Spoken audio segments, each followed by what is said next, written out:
I collect chainsaws, and I know that sounds a little strange, but there are so many different kinds you can't hardly imagine, and you would be surprised at how many different ones I already have.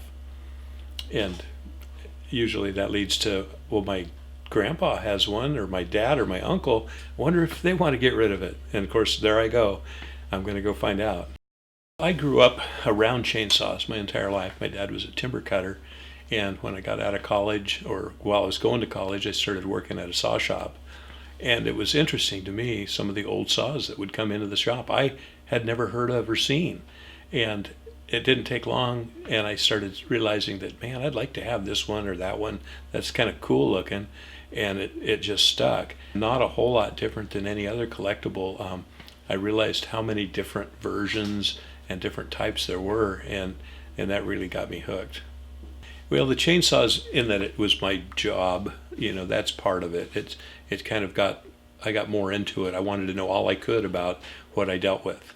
And so the more I learned, the more I found out I didn't know.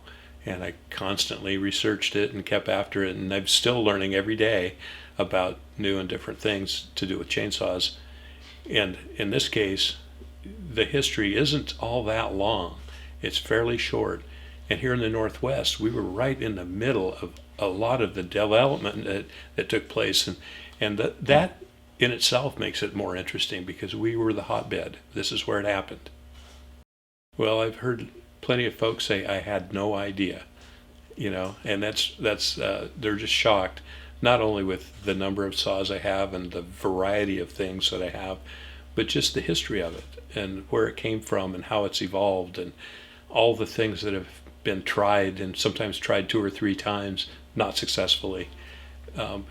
People just have no idea of how much changes took place in the past 50 or 60 years to bring saws from what they were to where they are today.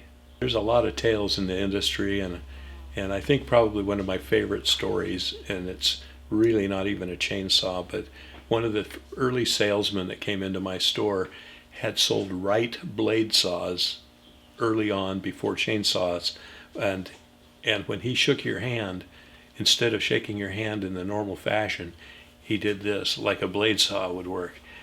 And I always laugh about it every time I think of him. He was a great guy.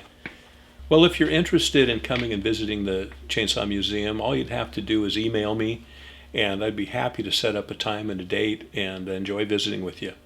You're welcome to come.